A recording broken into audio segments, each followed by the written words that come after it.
الحمد لله وحده والصلاة والسلام على من لا نبي بعد أما بعد فإن خير الحديث كتاب الله وخير الهدي هدي محمد صلى الله عليه وسلم وشر الأمور محدثاتها وكل محدثة بدعة وكل بدعة ضلالة وكل ضلالة في النار فأعوذ بالله من الشيطان الرجيم يا أيها الذين آمنوا قوا أنفسكم وأهلكم نارا وقال الله سبحانه وتعالى أطيعوا الله وأطيعوا الرسول ولا تبطلوا أعمالكم عن أبي هريرة رضي الله تعالى عنه قال قال رسول الله صلى الله عليه وسلم كل أمتي يدخلون الجنة إلا من أبى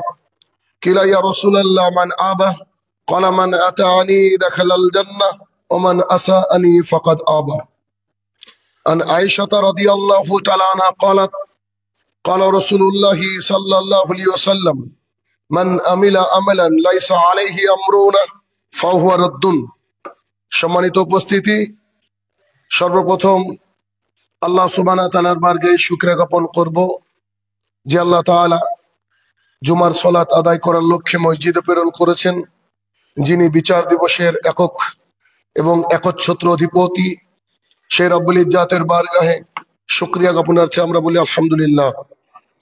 অতঃপর সমগ্র মানব জাতির শিক্ষক, সমগ্র মানব জাতির পথপ্রদর্শক মুহাম্মদুর রাসূলুল্লাহ সাল্লাল্লাহু আলাইহি সাল্লামের উপর শতকোটি সালাত ও সালাম বর্ষিত হোক, আমরা বলি আল্লাহুম্মা আমিন। আজকে সংক্ষিপ্ত জুমার আলোচনার বিষয় শাবান মাসের করণীয় ও বর্জনীয়।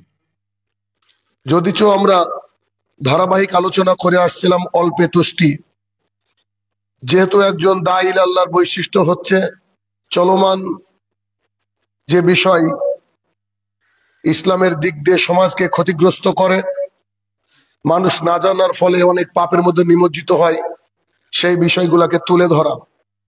এজন্য ধারাবাহিক আলোচনা থেকে একটু অবসর নিয়ে আজকের আলোচনার বিষয় শাবান মাসের করণীয় এবং বর্জনীয়। আরবি মাসের শাবান মাস একটি গুরুত্বপূর্ণ মাস, যেটার আজকে প্রথম অর্থাৎ 1 তারিখ। এই জন্য এই শাবান মাসকে কেন্দ্র করে কিছু ভুলভ্রান্তি, কিছু অজানা বিষয় আমাদের সমাজে আমরা দীর্ঘদিন যাবৎ পরিলক্ষিত করছি। সেই বিষয়গুলোকে মানুষের দরবারে পৌঁছানো আমাদের একান্ত দায়িত্ব এবং কর্তব্য। আল্লাহ সুবহানাহু ওয়া তাআলা মানব জাতিকে সৃষ্টি করেছেন, সৃষ্টি করার পরে শুধু শুধু ছেড়ে দেননি, বরং গাইডলাইন দিয়েছেন কোরআন এবং সুন্নাহ। আল্লাহ সুবহানাহু ওয়া তাআলা বলেন, ওমা খালাকতুল জিন্না ওয়াল ইনসা ইল্লা লিয়াবুদুন, আমি মানুষ এবং জিনকে তৈরি করেছি কেবলমাত্র আমার ইবাদত করার জন্য। অর্থাৎ আল্লাহ সুবহানাহু ওয়া তাআলা তার জমিনে আমাদেরকে বাঁচিয়ে রেখেছেন কেবলমাত্র শুধুমাত্র তার ইবাদত করার জন্য। আল্লাহ সুবহানাহু ওয়া তাআলা এই বাক্য বলেই থেমে যাননি যে আমি তোমাদেরকে আমার ইবাদত করার জন্য সৃষ্টি করেছি, তোমাদের যেমন খুশি তেমন তোমরা ইবাদত করো, এটা বলেননি। আল্লাহ সুবহানাহু ওয়া তাআলা আমাদেরকে জানিয়ে দিয়েছেন যে ইবাদতের ক্ষেত্রে আমরা কাকে অনুসরণ করব, অনুকরণ করব। অপর আয়াতে আল্লাহ সুবহানাহু ওয়া তাআলা বলেন, মা আতাকুমুর রাসূলু ফাখুযুহু ওয়া মা নাহাকুম আনহু ফান্তাহু। সূরা হাসরের মধ্যে আল্লাহ সুবহানাহু ওয়া তাআলা বলেন, তোমাদের নবী, তোমাদের রাসূল তোমাদেরকে যা দেয় তা তোমরা গ্রহণ করো, আর তিনি তোমাদেরকে যদি কোনো কাজ থেকে বিরত থাকতে বলেন, দূরে থাকতে বলেন, তোমরা তার থেকে দূরে থাকো। দুটো আয়াতের অর্থর সমষ্টি হচ্ছে এই যে আল্লাহ সুবহানাহু ওয়া তাআলা আমাদেরকে ইবাদতের জন্য সৃষ্টি করেছেন কেবলমাত্র শুধুমাত্র, আর ইবাদত এর যে তরিকা, সেই তরিকা বলে দেওয়ার জন্য, শিখিয়ে দেওয়ার জন্য মানব যত পৃথিবীতে ছিলেন, যত মানুষ ছিলেন, তাদের মধ্যে সর্বোৎকৃষ্ট মানুষকে তিনি সিলেকশন করেছেন, যাকে আমরা নবী রাসূল বলি। তিনি আমাদেরকে জানিয়ে দিয়েছেন যে কোনটা করতে হবে, কোনটা করতে হবে না। এখন আজকে আমরা শাবান মাসের প্রথম দিনে, তো শাবান মাস নিয়ে আমাদের সমাজে যে বিভ্রান্তিমূলক কিছু বিষয় রয়েছে, যেসব আমলগুলা করলে আমরা পাপের মধ্যে নিমজ্জিত হব, বরং আমাদের কোনো নেকি হবে না, সেসব বিষয়গুলো দলিল সহকারে একটু আলোচনার প্রয়োজন। শাবান মাসের করণীয় কি একেবারে শেষের দিকে এসে কিছুটা বলার চেষ্টা করব। আর শাবান মাসে বর্জনীয় কি এ বিষয়টা আমরা একটু একটু করে দেখব। শাবান মাস রামাদানের আগের মাস, রজবের পরের মাস। গত মাস যেটা চলে গেল সেটা ছিল রজব মাস। এই মাসকে কেন্দ্র করেও আমাদের সমাজে এই যে মেরাজের রাত্রি বলে যে মানুষ সিয়াম পালন করে, এটাও একটা বানোয়াট কথা। রজব মাসে আল্লাহ সুবহানাহু ওয়া তাআলা তার রসুলকে ডেকেছিলেন।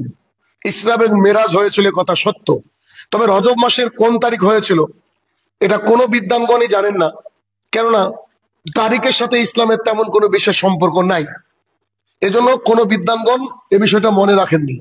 কিন্তু ভারত, পাকিস্তান, বাংলাদেশের এই উপমহাদেশের মানুষ কি করে জেনে নিল যে 27শে রজব নাকি রাসূল সাল্লাল্লাহু আলাইহি ওয়াসাল্লাম এর ইসরা এবং মেরাজ হয়েছিল, যেটা একেবারে ভিত্তিহীন কথা। অর্থাৎ শবে মেরাজের যারা সিয়াম পালন করেছেন তারা ভুল পথের মধ্যে এখনো নিমজ্জিত আছেন। শবে মেরাজের কোনো ইবাদত নাই।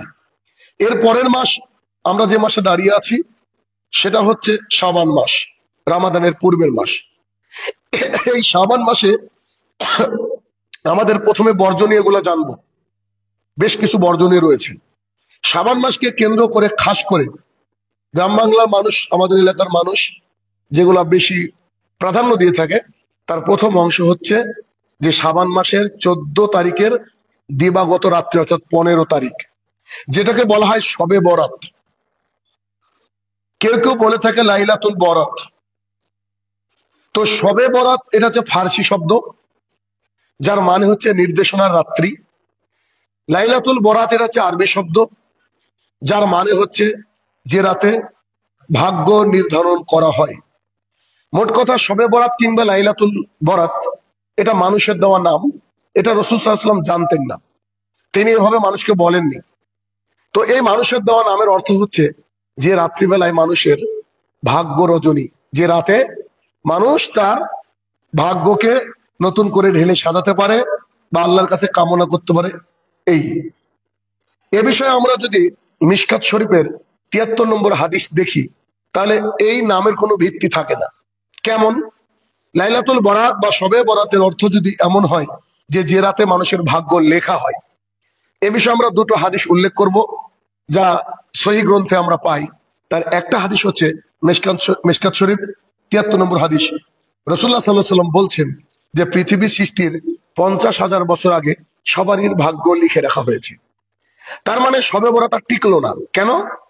ভাগ্য যার যা লিখে রাখা হয়েছে এর মধ্যে আর কোনো কিছু যোগ করা বা বাদ দেওয়া যাবে না, এটুকু আমরা বুঝলাম। দ্বিতীয় কথা হচ্ছে রাসূল সাল্লাল্লাহু আলাইহি সাল্লাম আবু হুরায়রা রাদিয়াল্লাহু তাআলা আনহুকে বলছেন যে আবু হুরায়রা, তোমার তাকদিরে যা লেখা আছে, তোমার ভাগ্যে যা লেখা আছে, এটা তোমার সাথে হবে, নিশ্চিত থাকো। কারণ যে কলম দিয়ে তাকদির লেখা হয়েছিল, যে কলম দিয়ে ভাগ্য লেখা হয়েছিল, এই কলম শুকিয়ে গেছে, এ আর নতুন করে লিখবে না। অত্র 2 নম্বর হাদিস থেকে বুঝতে পারি যে মানুষের ভাগ্য নতুন করে লেখা হবে না। গোটা পৃথিবীর সবারই ভাগ্য লিখে রাখা হয়েছে পৃথিবী সৃষ্টিরও 50,000 বছর আগে। অতএব আল্লাহ যা লিখে রেখেছে এটা ঘটবে, অনিবার্য ঘটবে। পৃথিবীর কেউ আল্লাহ সুবহানাহু ওয়া তাআলার এই তাকদীরের লেখন থেকে পলায়ন করতে পারবে না। তাহলে লাইলাতুল বরাত বা শবে বরাত এখানে এটা হচ্ছে ভিত্তিহীন, প্রথম কথা। দ্বিতীয় কথা, লাইলাতুল বরাত বা শবে বরাতকে কেন্দ্র করে কিছু জাল এবং জয়ীফ হাদিসের মাধ্যমে আমাদের সমাজের মানুষ কিছু আমল করে থাকে। যার প্রথম আমল হচ্ছে, এক, লাইলাতুল বরাত বা শবে বরাতের দিনে 14 তারিখের দিবাগত রাত্রিতে সাহারি খেয়ে অর্থাৎ সাহুর করে সিয়াম পালন করতে হবে। একটা সিয়াম পালন করলে আল্লাহ সুবহানাহু ওয়া তাআলা তার অনেক নেকি দিয়ে দিবেন, অনেক গুনাহ খাতাকে ক্ষমা করে দিবেন। এ কথা মিথ্যা। মুহাম্মদ সাল্লাল্লাহু আলাইহি ওয়াসাল্লাম কোথাও কোন সহিহ সনদের হাদিস আমাদের সামনে দিয়ে যেতে পারেননি, দেননি যে যে শবে বরাতকে কেন্দ্র করে সিয়াম পালন করতে হবে। আমি শেষের দিকে এসে করণীয় বলবো, তখন বোঝা যাবে বিষয়টা কতটা স্পষ্ট। তার প্রথম কথা হচ্ছে শবে বরাতকে কেন্দ্র করে শবে বরাতের নিয়াতকে মাথার মধ্যে রেখে সিয়াম পালন করা জায়েজ নয়। অথচ আল্লাহ সুবহানাহু ওয়া তাআলার জমিনে যত ইবাদত রয়েছে তার মধ্যে সর্বশ্রেষ্ঠ ইবাদতের নাম হচ্ছে সিয়াম। আবু উমামা বাহিলী রাদিয়াল্লাহু তাআলা আল্লাহ রাসূলকে 3 বার জিজ্ঞাসা করেছিলেন যে পৃথিবীতে সবচেয়ে ভালো আমলের নাম বলেন, তিনি বলেছেন সিয়াম, সিয়াম, সিয়াম, অর্থাৎ রোজা, রোজা, রোজা। রোজা দিয়ে আল্লাহ সুবহানাহু ওয়া তাআলাকে যত সন্তুষ্ট করা যায়, অন্যান্য ইবাদত দিয়ে সন্তুষ্ট করা যায় না। কেন? আমরা চাইলে খুতবাকে ছোট করতে পারি, আমরা চাইলে একটু নামাজকে ছোট করতে পারি, কিন্তু রোজা এমন একটা জিনিস, যদি 5টা 10 ইফতার থাকে তো 5টা 9 আমরা গ্রহণ করতে পারি না। একেবারে আল্লাহর বাধ্য থাকার ব্যাপার এটা। বৈধ অনেক কাজ আল্লাহ সুবহানাহু ওয়া তাআলার জমিনে আছে, যেগুলো আল্লাহ তাআলা রোজার মাসে হারাম করেছেন, রোজার সময় হারাম করেছেন, তা আমরা আমাদের চোখের সামনে থাকার পরেও তা গ্রহণ করতে পারি না। আল্লাহর আনুগত্যের অন্যতম দৃষ্টান্ত হচ্ছে সিয়াম। অথচ আমি আজকে এখানে দাঁড়িয়ে বলছি যে শবে বরাতকে কেন্দ্র করে সিয়াম পালন করলে এটা পাপ হবে। তাহলে এখানে বুঝতে হবে বিষয়টা। নিশ্চয়ই আমাদের কাছে কোনো দলিল রয়েছে, তাহলে এত বড় কথা আমরা কি করে বলতে পারলাম? 1 নম্বর, তাহলে শবে বরাতকে কেন্দ্র করে কোনো রোজা, সিয়াম পালন করা যাবে না। এই দায়িত্ব আপনাদের, আপনারা আরো 5 জনকে পৌঁছে দিবেন, কারণ মানুষকে পাপ থেকে বাঁচাতে হবে, এটা আমাদের হিসাব। 2 নম্বর, শবে বরাতকে কেন্দ্র করে রাত্রিবেলায় সলাত আদায় করা হয়, যে সলাতের নাম দিয়ে হচ্ছে সালাতুল আলফিয়া। আলফ মানে হচ্ছে হাজার, সলাত মানে হচ্ছে নামাজ, অর্থাৎ হাজারি নামাজ। এই রাত্রিবেলায় 100 রাকাত নামাজ পড়তে হবে। সিস্টেম মানুষ বানিয়েছে প্রত্যেক রাকাতে 10 বার করে ইখলাস পড়তে হবে। এই কথাগুলোর কোনো ভিত্তি নাই, না আল্লাহ রসুল জানতেন, না সাহাবাই কেরাম জানতেন, না তাবেই, না তাবেইনরা জানতেন। এমনি হঠাৎ করে মানুষ বানিয়েছে। কারা বানিয়েছে তাও আমি তথ্য আপনাদেরকে শেষের দিকে দেবো ইনশাল্লাহ। এখন বুঝেন, সালাতুল আলফিয়া এটা পড়া জায়েজ নয়। কেননা সাহাবাই কেরাম থেকে বা তাবেইন থেকে, আইম্মায়ে মুজতাহিদিনদের কাছ থেকে, কারো কাছ থেকে প্রমাণিত নয় যে লাইলাতুল নিসফে মিন শাবান বা শাবানের মধ্যরাত্রিতে এই আপনার সালাতুল আলফিয়া, যে সালাতের সিস্টেম হচ্ছে প্রত্যেক রাকাতে 10 বার করে সূরাতুল ইখলাস অর্থাৎ কুল হুয়াল্লাহু আহাদ পড়তে হবে, এর কোনো ভিত্তি নাই।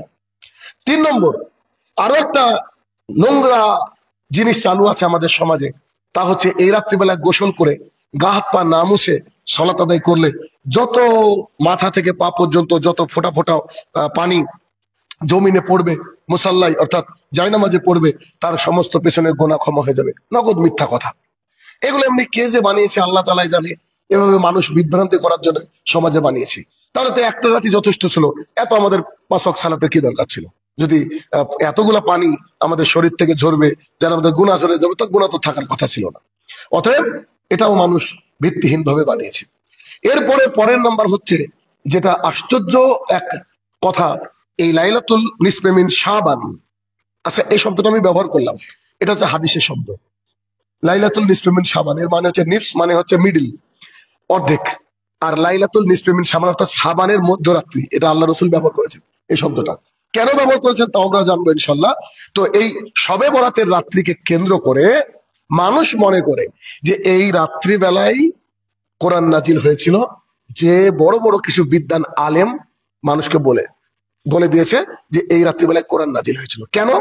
শুধুমাত্র এই রাত্রির ফজিলতকে বয়ান করতে গিয়ে মানুষ কত বড় মিথ্যাচার করেছে এটা আপনারা সবাই জানেন। কেমন মিথ্যাচার? সূরা দুখান 3 এবং 4 নম্বর আয়াতে আল্লাহ সুবহানাহু ওয়া তাআলা বলছেন, আমি এটাকে নাজিল করেছি, অর্থাৎ কোরআনকে নাজিল করেছি, আমরা কোরআনকে নাজিল করেছি মহা সম্মানিত রাত্রিতে। এখন আলেমরা সূরা দুখানের 3 নম্বর এবং 4 নম্বর আয়াতকে পেশ করে বলছে, দেখো এই রাতকে বলা হয় মুবারক রজনী, এই রাতকে বলা হয় উজ্জ্বল রজনী, মুবারক রজনী। এই রাত্রিতে আল্লাহ নিজেই কোরআন থেকে বলছেন আমি নাজিল করেছি কোরআন। অথচ একটা ছোট বাচ্চাও জানে আল্লাহ তাআলা কবে কোরআন নাজিল করেছেন। ইন্না আনজালনাহু ফি লাইলাতিল কদর, আমি এই কোরআনকে নাজিল করেছি লাইলাতুল কদরে। কোথায় লাইলাতুল কদর? রমাদানের শেষ দশকে। আর কোথায়? 1 মাস আগে। তাহলে এই শুধুমাত্র শবে বরাতের এটাকে টিকিয়ে রাখার জন্য, এই বিদআতটাকে সমাজে টিকিয়ে রাখার জন্য পুরো একটা সমাজকে বিভ্রান্ত করলো আলেম সমাজ। বলছে যে এই রাত্রে আল্লাহ তাআলা কোরআনকে নাজিল করেছে, যা ডাহা মিথ্যা কথা। আমরা সবাই জানি কোরআন নাজিল হয়েছে কোন মাসে? রমাদান মাসে। সূরা বাকারার মধ্যে আল্লাহ সুবহানাহু ওয়া তাআলা বলেছেন, সূরা বাকারার মধ্যে আল্লাহ সুবহানাহু ওয়া তাআলা উল্লেখ করেছেন আমি এই কোরআনকে নাজিল করেছি এক মহা সম্মানিত রাত্রে, যেটা হচ্ছে লাইলাতুল কদর। আচ্ছা, এটা হচ্ছে আরো একটা নোংরা নীতি, যে শবে বরাতকে কেন্দ্র করে এভাবে মানুষ বানিয়ে দিয়েছে কোরআনের আয়াতকে মিথ্যা প্রতিপন্ন করে। যেমন আমাদের সমাজে দেখবেন মাইয়াতকে দাফন করার সময় একটা কোরআন থেকে দোয়া পড়া হয়, অথচ ওইটা আল্লাহ সুবহানাহু ওয়া তাআলার শব্দ। মানুষ বলে আমরা কোরআন থেকে তো পড়ছি। আর মানুষ এমনি বুঝে মানুষ তো গরুর মতো, ওই তো মানে ওই যে গরু দেবেন একটা পাল, যখন এক পাল গরু যায় তার মালিক মানে গরুর যে মেন সর্দার, তাই সে যেদিকে যায় এরাও সেদিকে যায়। তা আমাদের বেশিরভাগই বাঙালিরা তো এরকম গরুর মতো, ওর আলেম যা বলেছে ওটাকে মেনে নিছে, একবার যা তাহাকিকে করেনি, যাচাইও করেনি, কথাটা শুনতে খারাপ লাগবে কিন্তু এটাই বাস্তবতা। বলে দিয়েছে যে লাইলাতুল বরাতে নাজিল হয়েছে কোরআন, বলছে আচ্ছা ঠিক আছে। আবার বলছে রমজানে নাজিল হয়েছে, বলছে আবার আচ্ছা ঠিক আছে। আর আশ্চর্য কথা, কোরআন তো নাজিল হয়েছে এক রাত্রে, মানে প্রথম রাত্রে শুরু তো হয়েছে সেদিন। এভাবে মিথ্যা কথা বলেছে, কোরআন থেকে দলিল দেয়।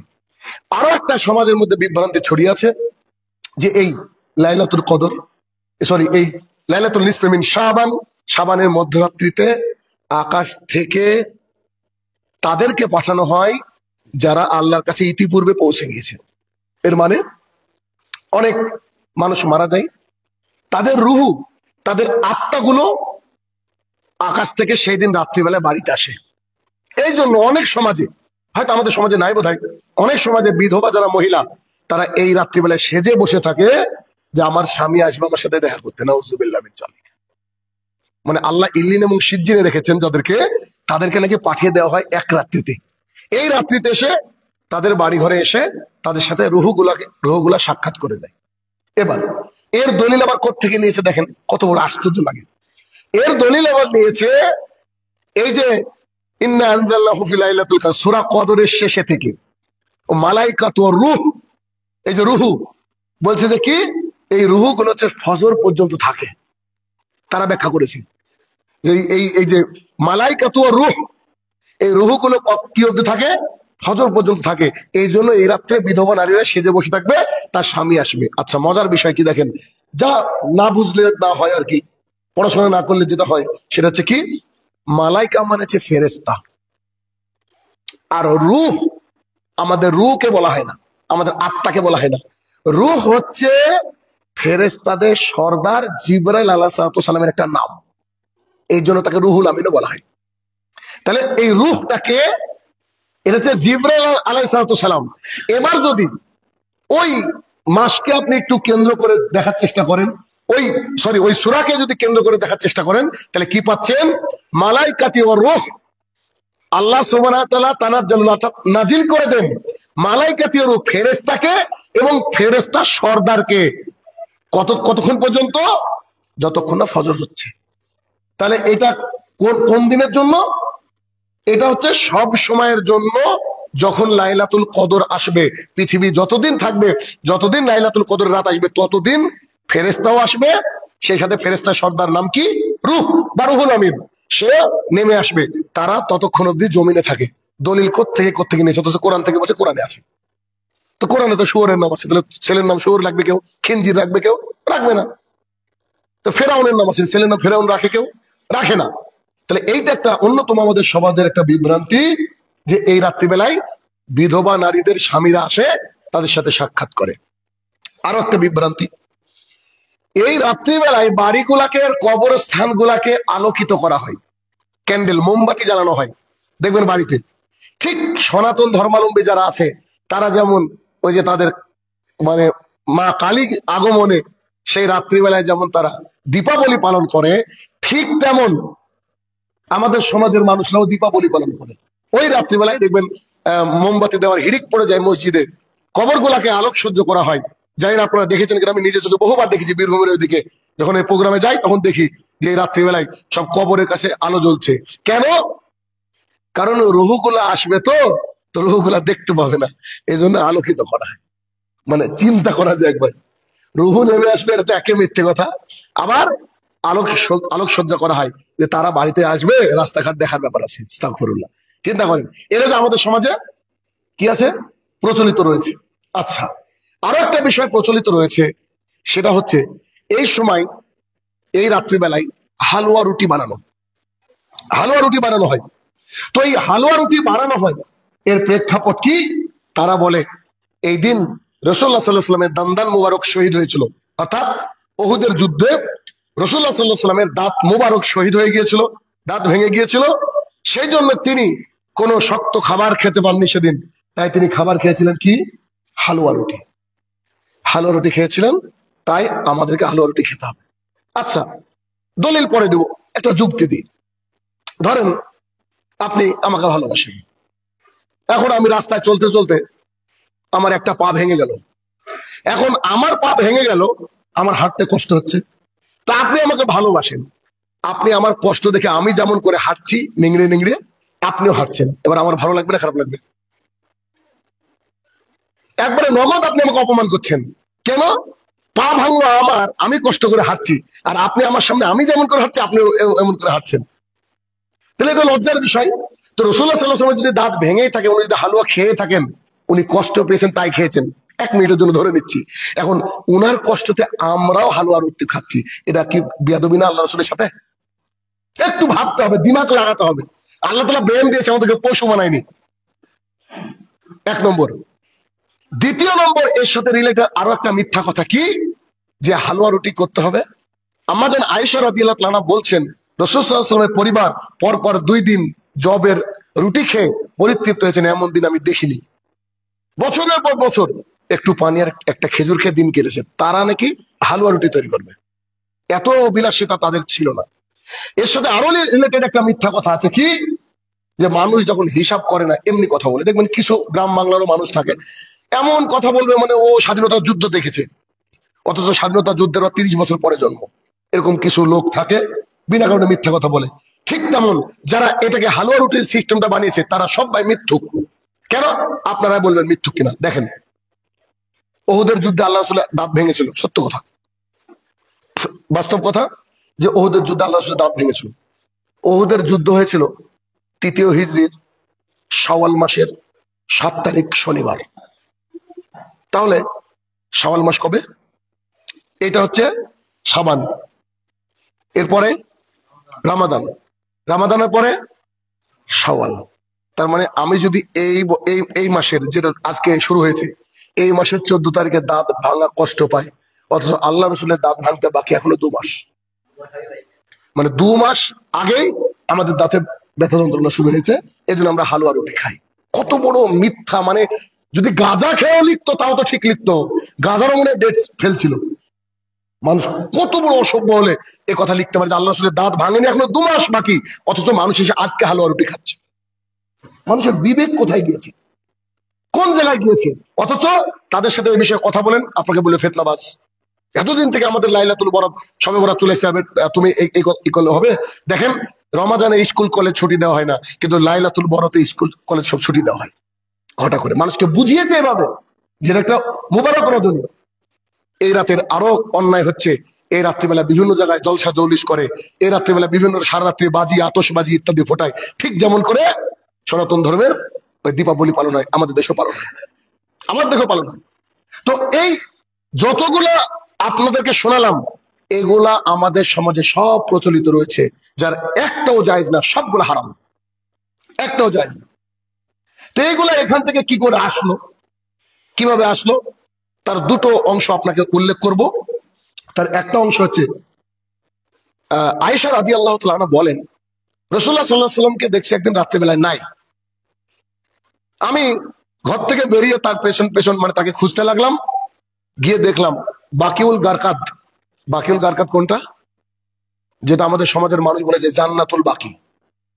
এই কথাটাও মিথ্যা, জান্নাতুল বাকি নয়। যেখানে সাহাবীরা শুয়ে আছেন ওই জায়গাটার নাম হচ্ছে বাকি, আর বাকিউল গারকাত। কারণ জান্নাতুল বাকি বললে ওখানে যারা শুয়ে আছে সবাই জান্নাতি, ওখানে তো সবাই জান্নাতি শুয়ে নাই, এমনও তো আছে অনেকে জাহান্নামে যাবে, আল্লাহ রাসূল ঘোষণাই করে দিয়েছেন।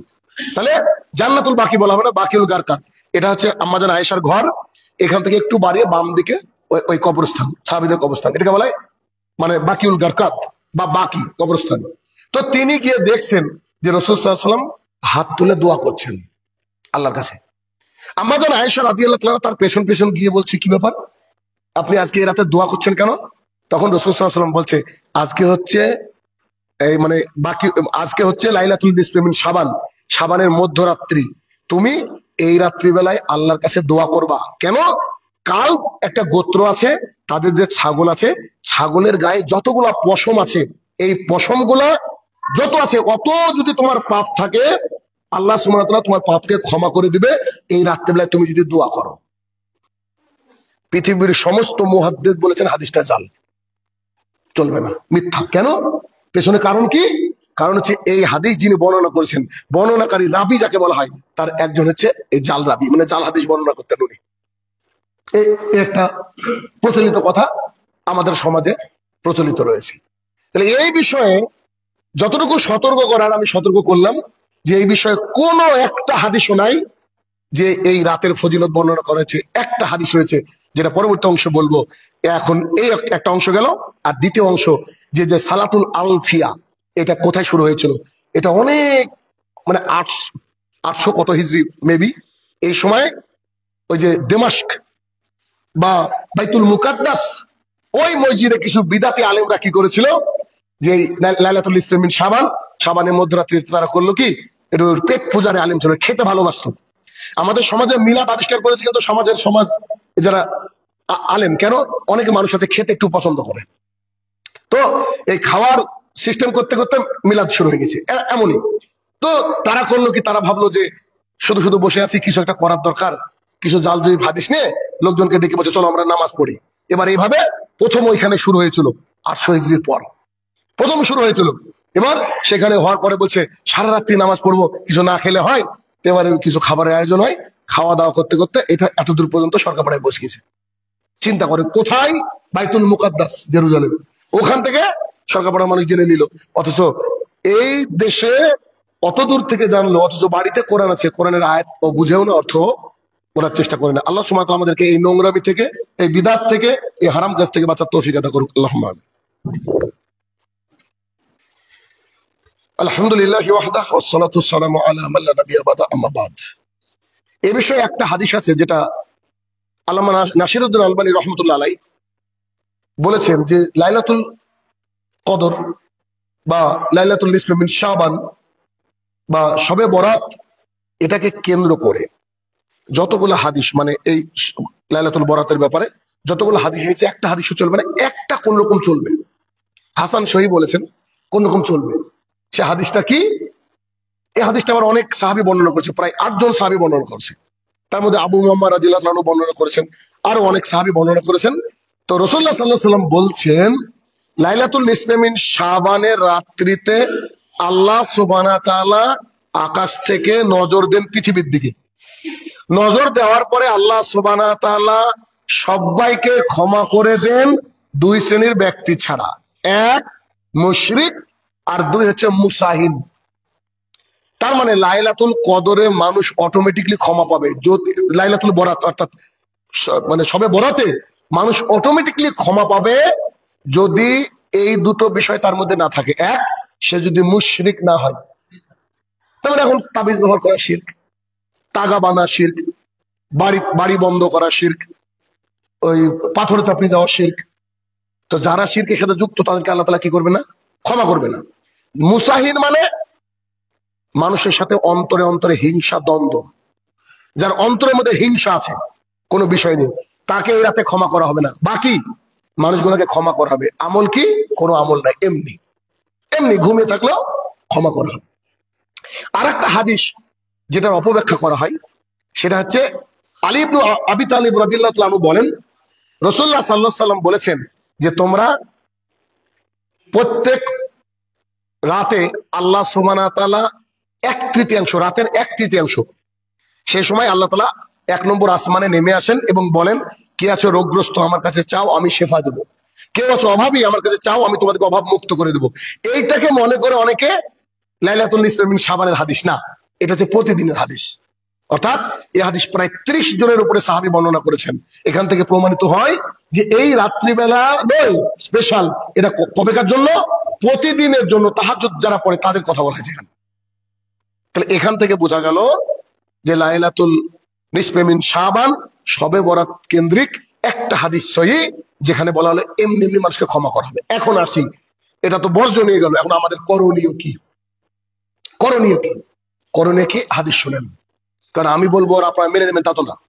আম্মা জান আয়েশা রাদিয়াল্লাহু তাআলা আনহা বলেন, আমি রাসূলুল্লাহ সাল্লাল্লাহু আলাইহি ওয়াসাল্লামকে দেখিনি রামাদান ছাড়া 30 দিন রোজা করেছেন এমন কোন মাস। 30 দিন হাদিসে উল্লেখ নাই, সমগ্র মাস উল্লেখ আছে। আপনারা আমার বোঝার জন্য বললাম। তার মানে কি? হাদিসের প্রথম অংশ কি বলা হলো? যে আমি মুহাম্মদ সাল্লাল্লাহু আলাইহি ওয়াসাল্লামকে পুরো মাস রোজা করেছেন, এমন রমাদান ছাড়া অন্য কোনো মাস দেখিনি। তার মানে পুরো মাস রোজা করেছেন কোন মাসে? রমাদান মাসে। এর পরের বাক্য তিনি বলছেন, রমাদানের পরে যদি সবচেয়ে বেশি সিয়াম পালন করেছেন তা হচ্ছে শাবান মাসে। কোন মাসে? শাবান মাসে। এখন তাহলে আমাদের করণীয় কি? আমরা যারা সামর্থ্য রাখি তারা যেন এই মাসে বেশি বেশি করে সিয়াম পালন করি। এটা যে হাদিস, আল্লাহ রাসূল সাল্লাল্লাহু আলাইহি ওয়াসাল্লাম বলছেন, বর্ণনা করছেন প্রিয় সহধর্মিনী আম্মা জান আয়েশা রাদিয়াল্লাহু তাআলা। তো এই মাসের গুরুত্ব কি?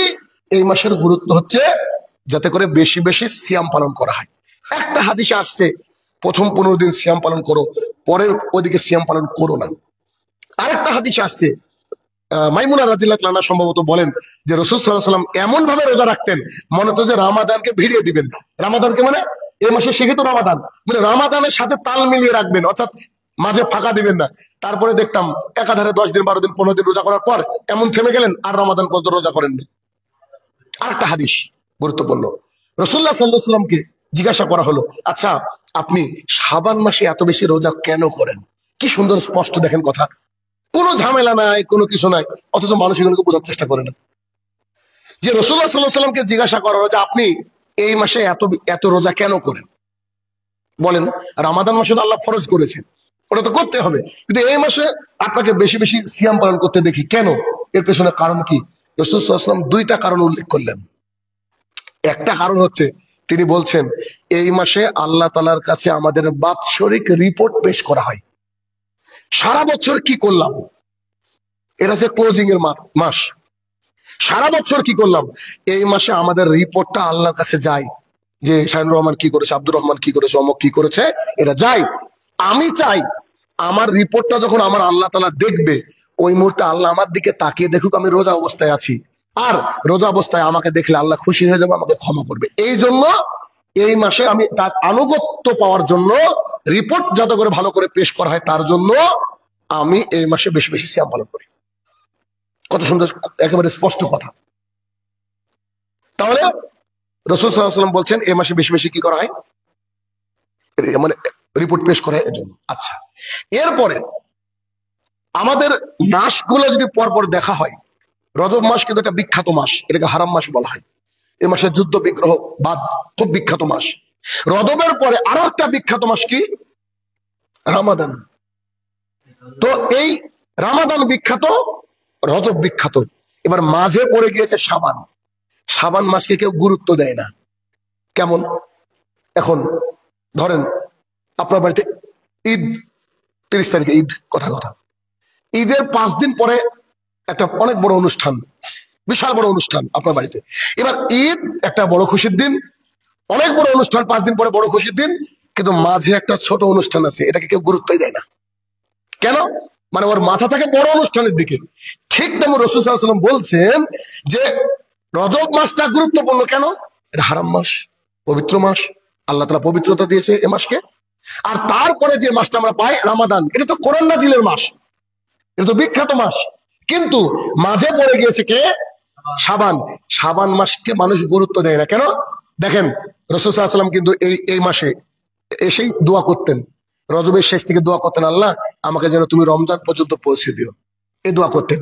তার মানে এই মাস আস্তে আস্তে আল্লাহ রাসূল দোয়া করছেন কি, আমাকে রমাদান পর্যন্ত পৌঁছে দিও, মাঝের মাসটার কোনো খেয়ালই নাই।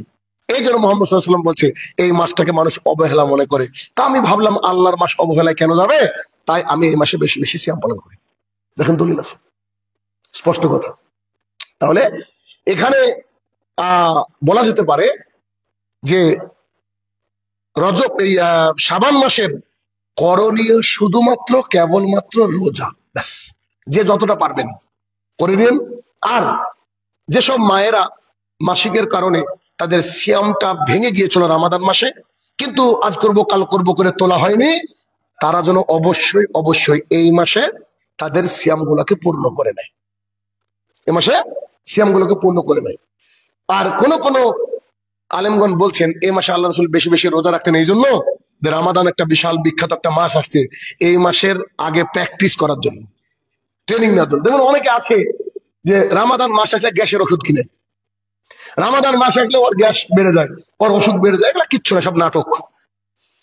মানুষ যদি ভেতর থেকে মনে করে যে রমাদান মাস আসছে, এত বড় মাস, কারণ রমাদানের ভাগ্য সবারই হয় না, খুব হবে ইনশাল্লাহ আস্তে আস্তে ওইদিকে, তখন বুঝতে পারবেন যে রমাদান কত বড় বিখ্যাত মাস, শুনেছেন বহুবার। সেখানে আমাদেরকে এই মাস হচ্ছে এজ এ ট্রেনিং স্বরূপ, আমাদেরকে যে যতটা পারবেন তাদের সিয়াম করা উচিত।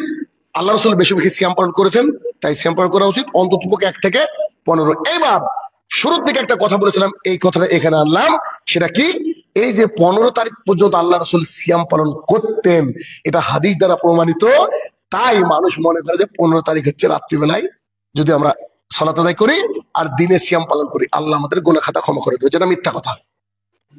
এখন অনেকে আবার এরকম মনে করে যে এই মাসে তো বেশি বেশি রোজা করতে বলেছে, তাহলে আমরা এই মাসে ই করব, ওই 14 তারিখে রাত্রিবেলা ভাত খেয়ে রোজা রাখবো। আল্লাহ তো অন্তরের নিয়াত জানেন। যদি ইচ্ছা হয় আজকে থেকে শুরু করেন, 2, 5টা, 10টা, 15টা যা করলেন করেন। হ্যাঁ, এখন কেউ যদি বলে আচ্ছা ধরেন আমি আজকে রোজা ধরলাম, আমি 20 তারিখ পর্যন্ত করব, তার মাঝে তো সবে বরাত আসছে, আমার কি পাপ হবে? না, কোনো পাপ হবে না, অসুবিধা নেই, করতে পারেন। আরেকটা কথা আছে, সেটা হচ্ছে আয়ামে বীজের সিয়াম বলা হয় প্রত্যেক মাসে 13, 14, 15। এখন এই 13, 14, 15 যদি আপনার সবে বরাত পড়ে যায়, কোনো আপত্তি নাই, রোজা করেন।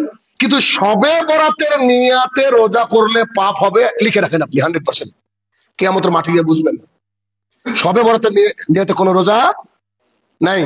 আমাদের এলাকার মা বোনের আবার এইগুলো এক্সপার্ট, কিছু জানুক আর না জানুক, ওই শুভরাতের রোজা, কি বলে শুভরাত, মানে শুভরাত তারা বলে, ঠিক আছে। তো এই আমাদের এই বিষয়টা, মেসেজটা সবাইকে দিতে হবে, যাতে করে এই থেকে আমাদের সমাজ দূরে থাকে। আমার প্রতিপালক, আমরা যেন কোরআন এবং সুন্নাহ মোতাবেক আমাদের জীবন ঢেলে সাজাতে পারি, আল্লাহ তুমি সেই তৌফিক আতা করো, আল্লাহুম্মা আমিন। হে আমার প্রতিপালক, যারা চলে গিয়েছে জানি না কি হালে রয়েছে, তারা যদি ক্ষমার যোগ্য হয় তাদেরকে তুমি ক্ষমা দান করো, আল্লাহুম্মা আমিন। হে আমার প্রতিপালক, যারা এখনো এই বিদাত শিরকের মধ্যে লিপ্ত রয়েছে, তারা যেন এই বিদাত এবং শিরক থেকে মুক্তি পেয়ে কোরআন এবং সুন্নাহ অনুযায়ী জীবন গঠন করতে পারে, আল্লাহ তুমি সেই তৌফিক আতা করো, আল্লাহুম্মা আমিন। এই রাতে মানে লাইলাতুল নিসফে মিন শাবানে ক্ষমা পাওয়ার জন্য যে দুটো ক্রাইটেরিয়া, অর্থাৎ এই দুটো বিষয় থেকে দূরে থাকতে বলেছেন আল্লাহ রাসূল সাল্লাল্লাহু আলাইহি সাল্লাম, সেই দুটো বিষয় হচ্ছে, একটা হচ্ছে মুশরিক, শিরক না করা, একটা হচ্ছে মুশাহিন, অর্থাৎ অন্তরে হিংসা না রাখা। আমরা যেন শিরক না করি এবং অন্তরে হিংসা না রাখি, আল্লাহ তুমি সেই বিষয়ে আমাদেরকে সাহায্য করো, আল্লাহুম্মা আমিন। আমরা যারা হারাম ইনকামের সাথে এখনো সম্পৃক্ততা রাখি, তারা যেন হারাম থেকে ফিরে হালাল পথে ফিরতে পারি, আল্লাহ তুমি সেই তৌফিক আতা করো, আল্লাহুম্মা আমিন।